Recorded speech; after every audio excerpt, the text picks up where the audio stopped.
मुआशरे में जहाँ शराब नोशी बहुत ज्यादा है, मेरी माँ और मेरी बहनों, मुआशरे के अंदर बेपर्दगी ने भी एक गलत माहौल खराब कर दिया है। आजकल जल से भी उससे महफूज न रहे। जल से होते तो मेला लगता है, और मेला लगता है तो नौजवान लड़के और लड़कियां उस मेले में जाते हैं, उनकी लिपस्टिक भी होती है, पर्दा तो बंगाल में दिखाई नहीं देता है। मेरे भाइयों, जहां तालाब के अंदर एक तरफ लड़के और दूसरी तरफ लड़कियां नहाती हुई नजर आती हो, वहां से कौन सी उम्मीदें लगाई जा सकती हैं? गौर करो मेरे प्यारे साथियों, जो पर्दे के बारे में कभी हजरत फातिमा रज़ी अल्लाह ताला अन्हा को याद करो, जब उनकी मौत का इंतकाल का वक्त आया तो उन्होंने अपने शौहर से कहा, अली मेरी इंतकाल का वक्त करीब है, मुझे नहीं लगता कि मैं बचूंगी। फरमाया अली ने, ऐसा क्यों कह रही हो? अली मेरी एक वसीयत है, उसको नोट कर लेना। हजरत अली ने कहा, तुम मेरी बीवी नहीं, तुम मेरी वाइफ ही नहीं, मोहम्मद रसूलुल्लाह की बेटी हो, बताओ तुम्हारी क्या वसीयत है, मैं उसको जरूर पूरा करूंगा।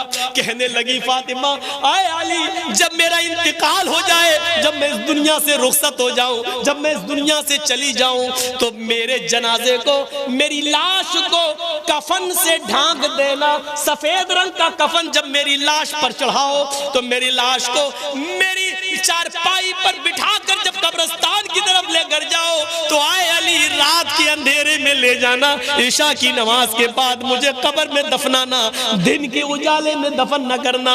मेरी कब्र को दिन में, मेरी लाश को दिन में न उतारना कब्र में। हजरत अली ने कहा, अरे फातिमा ठीक है मैं ऐसा ही करूंगा, लेकिन रात में ही क्यों? दिन में अगर तुम्हारा इंतकाल जल्दी हो गया और जल्दी दफन होने की नौबत आ गई तो तुम रात की वसीयत क्यों कर रही हो?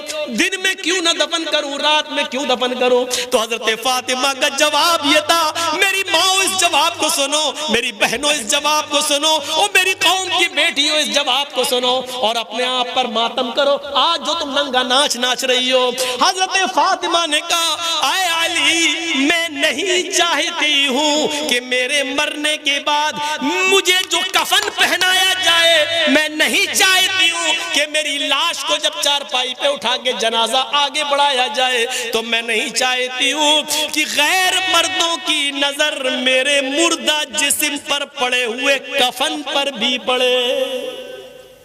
चेहरा तो दूर, मैं नहीं चाहती कि मेरे मुर्दा जिस्म पर पड़े हुए कफन पर किसी गैर मर्द की नजर पड़े, मैं नहीं चाहती। ये था मोहम्मद रसूलुल्लाह की बेटी का पर्दा, ये था मोहम्मद रसूलुल्लाह की बेटी का हाल, जो इंतकाल से पहले ये वसीयत कर रही है। वो मोबाइल चलाने वाली हो सोचो, वो फेसबुक चलाने वाली हो सोचो, वो व्हाट्सएप पर उल्टी सीधी और खूबसूरत लड़कियों की फोटो लगा कर नौजवानों को अपने शक्ल सूरत से भड़काने वाली हो सोचो, शायद तुम्हारे बारे में अल्लाह के नबी ने फरमाया, ऐसी औरतें कभी भी जन्नत के अंदर दाखिल न होंगी। ला यदखुलनल जन्नह वला यजिदन्न रिहा, जन्नत में जाना तो दूर, जन्नत की खुशबू भी नहीं पाएंगी। मेरी बहनों अपने आप को संभालो, मेरी कौम की बेटियों अपने आप को संभालो। पूरा महाराष्ट्र में आज देख लो कितनी मुसलमान लड़कियों ने कोर्ट में एप्लीकेशन दे दी है, और वो गैर मुस्लिम लड़कों के साथ आज निकाह करने के लिए तैयार है। कितनी गैर मुस्लिम, कितनी मुसलमान लड़कियों ने गैर मुस्लिमों के साथ निकाह करने के लिए एप्लीकेशन दे दी और कह दिया मैं चाहती हूँ कि मेरी शादी इनके साथ हो। मेरे बाप और मेरे भाई मुझे रोकना चाहेंगे, लेकिन मैं बालिग हूँ, मैं इसी गैर मुस्लिम के साथ अपनी मर्जी से निकाह करने के लिए तैयार हूँ।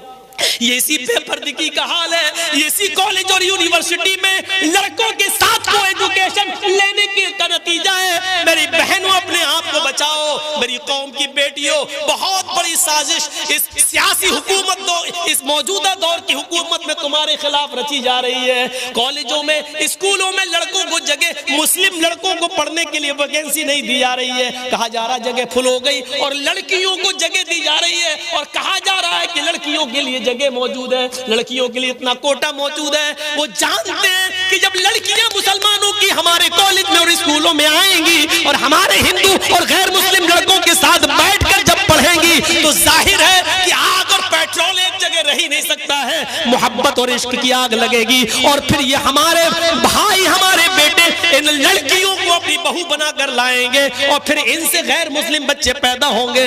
मेरी बहनों, इन साजिशों को नाकाम करो। मेरी कौम की बेटियों, इनके मंसूबों पर पानी फेरो।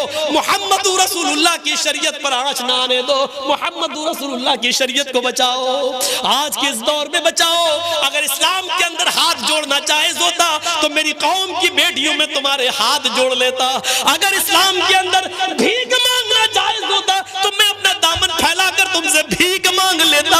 मेरी कौम की बेटियों, मेरे दामन में इतनी भीख डाल दो कि तुम अपने आप को पर्दे में रखो, अपने आप को फेसबुक और व्हाट्सएप और मैसेंजर से बचा लो और इस्लाम की खिदमत करो। हजरत फातिमा जैसा पर्दा करो, और इतना न करो तो कम से कम मौजूदा मुआशरे में ऐसा तो करो कि तुम्हारे माँ बाप की और भाइयों की इज्जत, उनकी छलनी छलनी ना हो, उनको शर्मिंदगी महसूस ना हो, मुआशरे को शर्मिंदगी महसूस ना हो।